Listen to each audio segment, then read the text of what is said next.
도르트 신조는 은혜의 교리 또는 하나님의 주권적 은혜에 대한 위대한 신앙 고백 등으로 불립니다.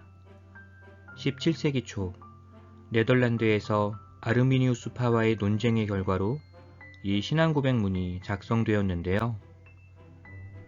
단지 네덜란드의 개혁파 교회만이 아니라 네덜란드 교회가 초청하여 이 논쟁을 옆에서 지켜보고 함께했던 유럽 각국의 개혁파 교회들도 이 신앙 고백문을 기쁘게 받아들였습니다. 매우 성경적이었기 때문이죠. 혹 도르트 신조라는 말을 잘 못 들어보신 분들도 튤립 교리 또는 칼빈주의 5대 교리라는 말은 들어보셨을 것입니다. 도르트 신조가 바로 튤립 교리, 칼빈주의 5대 교리의 원 내용입니다. 왼쪽은 도르트 신조를 이루고 있는 5개 교리의 내용입니다. 각 교리마다 여러 항으로 구성되어 있고 내용이 논리적으로, 유기적으로, 풍성하게 진술되어 있습니다. 셋째, 넷째 교리가 묶여 있는데 이는 두 교리가 너무도 밀접하게 연결되어 있기 때문입니다. 좀 더 자세한 설명은 다음에 기회가 있으면 드리기로 할게요. 이 5교리를 사람들은 좀 더 직관적으로 알기 쉽게 짧은 단어로 정리했는데요. 오른쪽에 보시는 전적 타락, 무조건적 선택, 제한 속죄, 불가항력적 은혜, 성도의 견인이 그것입니다. 영문으로 시작하는 각 단어의 첫 글자를 모으면 튤립이라는 글자가 되죠. 그래서 아시는 것처럼 우리는 도르트 신조를 튤립 교리라고도 부릅니다. 그 책의 사람들에서는 몇 년 전에 2가지 버전으로 책을 출판했습니다. 왼쪽에 보시는 도르트 신조 노트는 도르트 신조 본문과 본문 옆 노트 필기할 수 있는 공간을 마련하여 독자분들이 교회에서 설교나 강의를 들을 때 개인 공부하시면서 따로 정리하실 수 있도록 구성한 책입니다. 책 뒷부분에는 간단하게 생각을 정리하고 공부할 수 있는 내용도 들어있습니다. 오른쪽은 휴대하기에 편하게 작은 판형으로 만든 것이고요. 저 같은 경우는 주일에 교회 갈 때는 항상 챙겨가지고 다닙니다. 밖에 외출할 일이 있을 때도 종종 챙겨 다니고요. 도르트 신조는 내용이 정말 감동스럽습니다.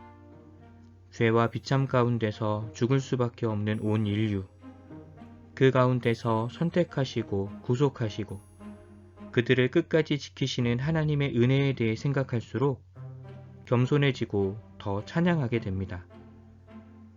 도르트 신조는 묵상하고 공부할수록 신앙의 힘으로 살아가는데 큰 힘과 위로를 주기 때문에 예부터 우리 선조들은 이 교리를 교회에서 계속해서 가르쳐 왔고요. 경건한 많은 그리스도인은 이 은혜 교리를 가까이 했습니다. 그래서 여러분께도 적극적으로 권해드립니다. 도르트 신조는 5개 교리가 모두 59개 항으로 이루어져 있습니다. 실제로 낭독하면 50분, 약간 천천히 낭독할 때는 60분 정도 걸립니다. 셋째, 넷째 교리는 하나로 묶여 있다고 말씀드렸죠?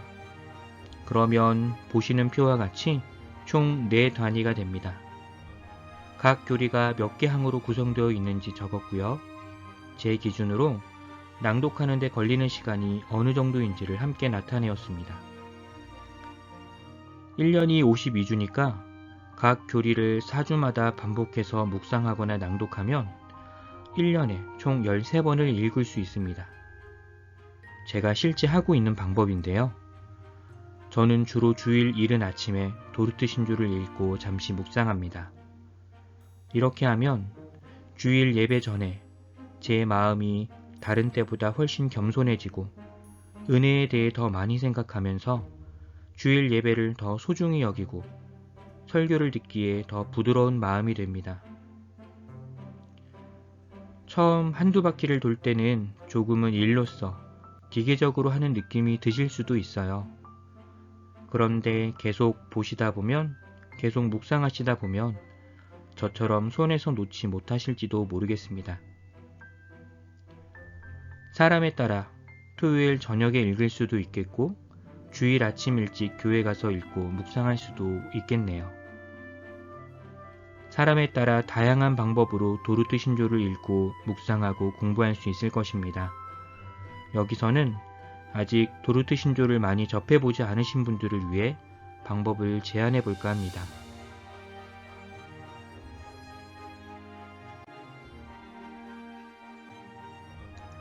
먼저 주일 이른 아침에 천천히 낭독하면서 묵상해 보시면 어떨까요? 주일 아침마다 평생 도르트 신조만 보시라고 말씀드리는 것은 아니고요. 딱 1년만, 13회만 해보시면 좋겠습니다. 7, 8회 정도만 보셔도 내용이 머릿속에서 막 그려지는데요.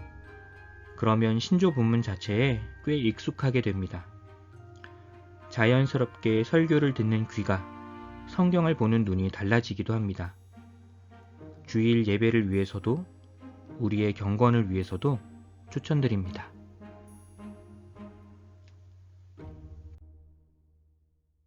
출퇴근할 때, 잠잘 때 틀어놓고 들으시는 것은 어떨까요? 직접 녹음해서 들으셔도 좋을 것 같습니다. 세상 온갖 일로 걱정하고 근심하며 잠에 드는 것보다는 하나님의 은혜를 생각하면서 잠에 드는 것 정말 좋지 않을까요? 물론 매일 밤 도르트 신조를 들으시라는 말은 아니고요.